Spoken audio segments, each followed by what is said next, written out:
Alhamdulillah, teman-teman sekalian, izinkan saya mempresentasikan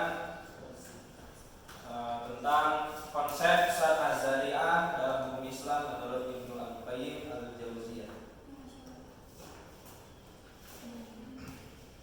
Baik teman-teman, sebelum kita masuk ke pembahasan, di sini ada sedikit ketentuan yang akan dibahas pada PPT kali ini. Yang pertama yaitu ada biografi singkat Ibnu Al-Qayyim Al-Jauziyah, kemudian ada pengertian Syad Az-Zari'ah, selanjutnya ada kedudukan Syad Az-Zari'ah dan pengelompokan Syad Az-Zari'ah, dan yang terakhir pandangan Ibnu Al-Qayyim Al-Jauziyah tentang Syad Az-Zari'ah. Kita langsung mulai saja. Yang pertama, oke, ini ada sedikit biografi tentang Ibnu Al-Qayyim Al-Jauziyah. Nah, siapa itu Ibnu Al-Qayyim Al-Jauziyah? Beliau adalah salah satu tokoh ya, ulama dari mazhab Hambali. Sebagaimana yang kita ketahui, di mazhab itu kan ada 4 ya, ada mazhab Imam Hambali, mazhab Imam Hanafi, mazhab Imam Malik, dan mazhab Imam Syafi'i. Nah, Ibnu Al-Qayyim ini salah satu tokoh yang meneruskan ya, perjuangan itu dari mazhab Hambali. Nah, yang dimana pemikiran beliau ini selalu menghiasi lembaran kitab Taurat. Ya, yang bahwasanya kita tahu berarti beliau ini ya keilmuannya sudah luas ya. Sebagaimana kita ketahui ya, para ulama-ulama terdahulu itu ya sangat dobit ya, bukan sekedar mungkin lagi tentang keilmuan, baik itu ilmuwan hadis atau Al-Qur'annya, ilmuwan pemahaman agamanya. Nah, nama lengkap beliau adalah, nama lengkap Ibnu Al-Qayyim yaitu ialah Syam Al-Addi Abu Abdillah Muhammad bin Abi Bakar bin Ayyub bin Sa'ad bin Quraisy Al-Zar'i. Nah, di dalam khazanah ilmuwan beliau lebih dikenal dengan sebutan Ibnu Al-Qayyim Al-Jauziyah. Nah, jadi kenapa beliau disebut Ibnu Al-Qayyim Al-Jauziyah? Karena ayahnya, bapaknya Ibnu Al-Qayyim ini sebagai seorang ulama besar sekaligus pemimpin sekolah, ya, pimpinan suatu madrasah sekolah ya di daerah Al-Jauziyah di Damaskus.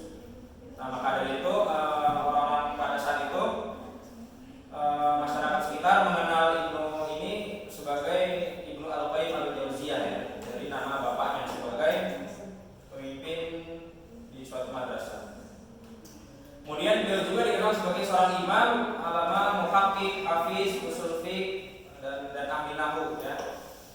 Masya Allah sekali keilmuan beliau ini sangat luas ya. Jadi patut kita ambil pelajaran ya, kita ambil suri tauladannya ya, uswatun hasanah dari beliau. Sebagaimana yang bisa menguasai berbagai ilmu-ilmu di dalam agama Islam. Di samping pakar dalam ilmu fikih dan usul fiqh, Ibnu Al-Qayyim juga mempunyai pengetahuan yang mendalam tentang ilmu suluk, ilmu kalam dan tasawuf. Jadi hampir sempurna ya. Nah, itulah teman-teman sekalian sedikit biografi singkat tentang Ibnu Al-Qayyim Al-Jauziyah. Selanjutnya kita masuk kepada pembahasan pada tema kali ini, yaitu tentang Syad Az-Zari'ah, konsep Syad Az-Zari'ah. Nah, sebelum kita masuk ke pembahasan konsep Syad Az-Zari'ah, apa sih pengertiannya? Nah, sebagaimana kita ketahui di dalam Islam itu kan sudah tercantum berbagai macam hukum ya. Sebagaimana kalau hukum yang kita pegang yang kita pegang ya sebagai pedoman kita itu kan ada 4 ya. Sebagaimana yang diajarkan oleh Imam Syafi'i ya. Kita ini kan sebagai penganut mazhab Imam Syafi'i ya. Imam Syafi'i. Nah, dalam Imam Syafi'i itu kan ada 4 hukum Islam ya. Baik, ada hukum Islam yaitu ada pertama Al-Qur'an, hadis, kemudian ijma dan qiyas. Nah, Syad Az-Zari'ah ini sebenarnya salah satu hukum juga ya dalam menetapkan suatu perbuatan ya, hukum Islam, kaidah Islam. Nah, menurut ulama usul fiqh, Syad Az-Zari'ah adalah mencegah setiap pekerjaan legal mubah yang bisa menjadi penyebab pada sesuatu yang tidak diperbolehkan. Nah, kata tidak diperbolehkan di sini mencakup 2 hal, yaitu kerusakan mafsadah atau kemudaratan, mudarat. Dengan demikian, sad zari'ah merupakan sebuah metode mencegah sesuatu yang menjadi media atau menjadi penyebab kerusakan, atau bisa juga diartikan menutup peluang yang berpotensi pada kerusakan. Nah, saudara, kalau menurut Ibnu Al-Qayyim Al-Jauziyah, zari'ah itu kan secara umumnya itu kan zari'ah ya. Secara bahasanya itu zari'ah itu apa? Perantara ya, wasilah. Kayak misalkan kita mau ngelakuin perbuatan sesuatu nih, contohnya ada orang yang melakukan perbuatan zina. Nah, pasti sebelum melakukan perbuatan zina itu pasti dia udah tahu dong langkah-langkah awal sebelum melakukan zina itu ada apa aja, benar nggak? Betul. Nah, itu contoh kecil ya, contoh salah satu contohnya maksudnya melakukan perbuatan zina. Sebagaimana yang kita ketahui, perbuatan zina itu kan termasuk ke dalam hukum syaratnya. Hukum syaratnya kan berbuat zina, udah jelas-jelas dosa ya. Sebagaimana diajarkan dalam Islam, zina itu nggak boleh. Nah, di dalam melakukan perbuatan zina ini pasti ada nih langkah-langkah awalnya. Nah, langkah-langkah awalnya ini yang disebut sebagai zari'ahnya, ya, wasilah perantara.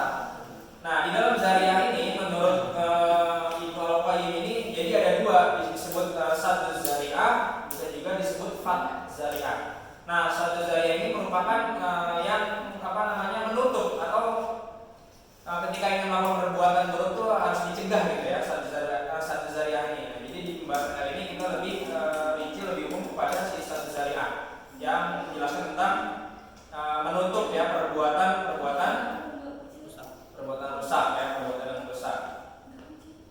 Nah, itu ya pengertian tentang satu zari'ah. Jadi ada satu zari'ah, ada fatu zari'ah. Nah, kalau fatu zari'ah itu yang harus dianjurkan ya, yang harus dikerjakan, membuka artinya bukan menutup. Kalau satu menutup, mencegah.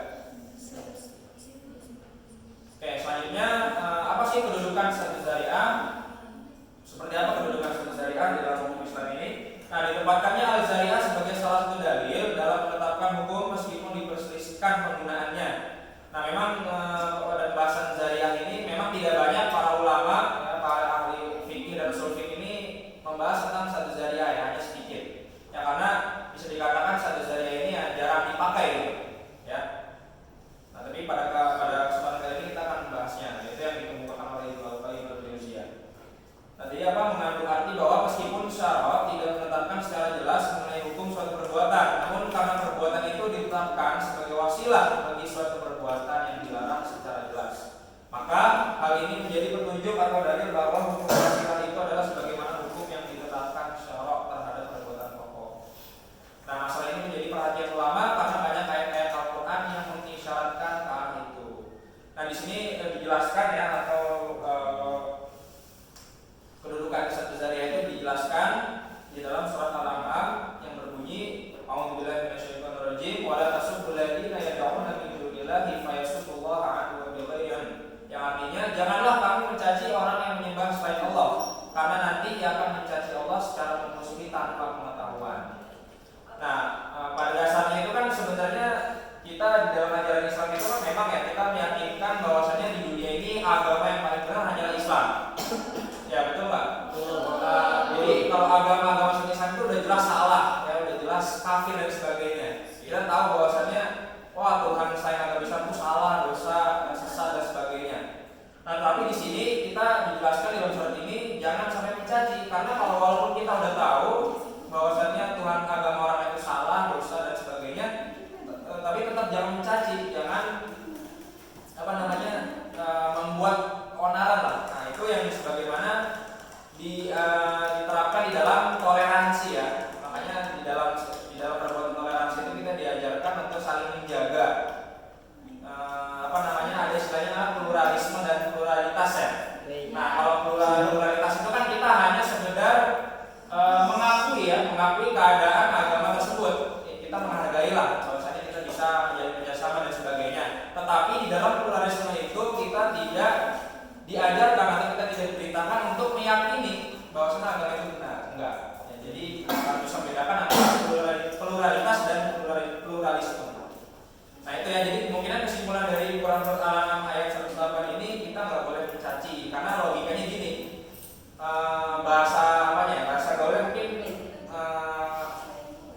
jangan musik lah. Kalau mau asik jangan musik gitu ya, bahasa gitu ya.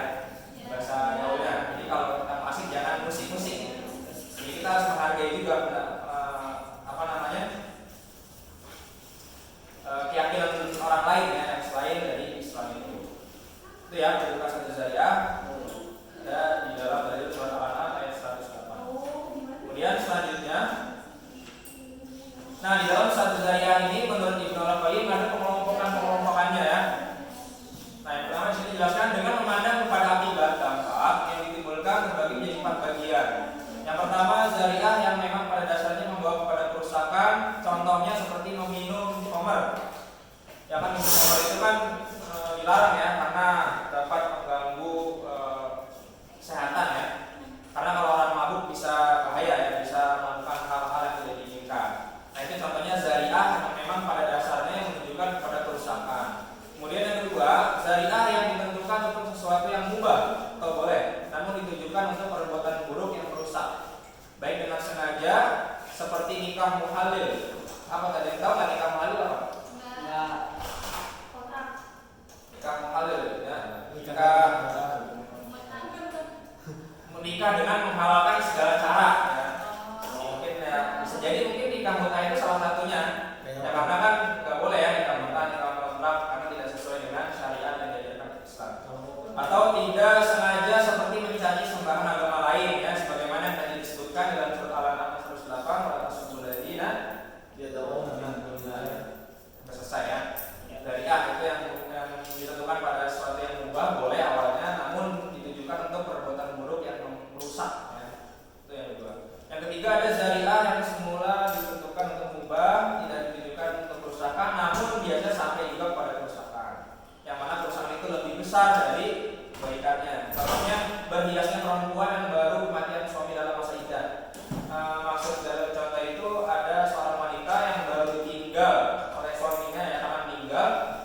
Nah, kita sudah mengetahui ya bahwasanya ketika setelah ditinggalkan suaminya itu bahwa perempuan itu ada masa iddahnya ya untuk melakukan atau mungkin mau nikah lagi dan sebagainya. Nah di dalam masa iddah itu si perempuan itu melakukan apa? Berhias yang bisa menimbulkan syahwat. Ya syahwat pada lawan jenis atau bisa menimbulkan perbuatan yang tidak diinginkan lah. Nah itu termasuk contoh zariah. Ya.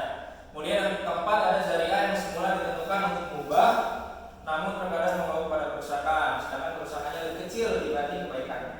Contohnya melihat wajah perempuan saat dipinang. Gimana tuh maksudnya? Melihat wajah perempuan saat dipinang. Dipinang itu apa? Dipinang. Dilamar ya. Jadi menurut syariat agama Islam yang baik benar itu ya ketika dilamar ya memang belum boleh ya. Jadi hanya sebatas pertemuan antara keluarga dan keluarga. Nah itu ya contohnya dari keempat pengelompokan sebagaimana yang diungkapkan oleh Ibnu Al-Qayyim al-Jauziyah. Oke jelas. Selanjutnya, nah ini terakhir ya. Nah bagaimana kan tadi kan tentang judulnya itu konsep satu zariah menurut Ibnu Al-Qayyim. Nah di sini Ibnu Al-Qayyim berpandangan atau berpendapat dalam pandangan Ibnu Al-Qayyim al-zariah diartikan secara umum artinya mencakup media yang mengantarkan kepada maslahat atau mafsadah. Baginya al-zariah perantara dihukum sama dengan goyah tujuannya. Jika goyah yang berupa kemaslahatan maka perkenankan, jika berupa mafsadah maka ditutup oleh dan juga. Yang terakhir inilah yang disebut satu zariah. Jadi kalau menyebut satu zariah berarti yang dimaksud ialah menutup sesuatu ya. Yang sebagaimana diungkapkan Ibnu Al-Qayyim jadi ada dua, ada fatu zariah, ada satu zariah. Nah kalau satu zariah ini kan menutup ya, artinya mencegah. Ya misalkan ada orang mau tadi ya contohnya melakukan perbuatan zina, jadi kita harus melakukan satu zariah ini bagaimana? Ya dengan tidak contohnya kalau orang berbuat zina itu kan pasti dia sudah melakukan hal sebelumnya seperti berkholwat. Apa itu berkholwat? Berdua-duaan ya tanpa adanya saksi atau tanpa adanya awas dari orang lain. Itu kan masuk tuh. Nah itu yang disebut sebagai satu zariahnya ya, perantara wasilah untuk melakukan kemaksiatan.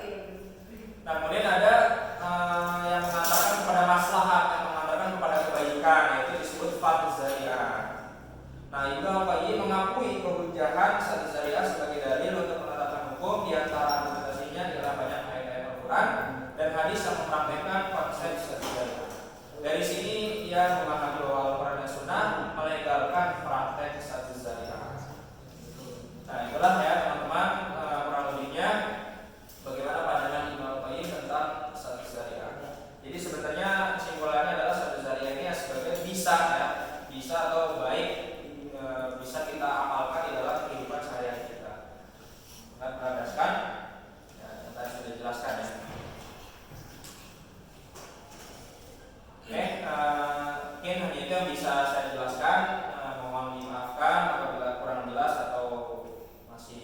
yang salah ya.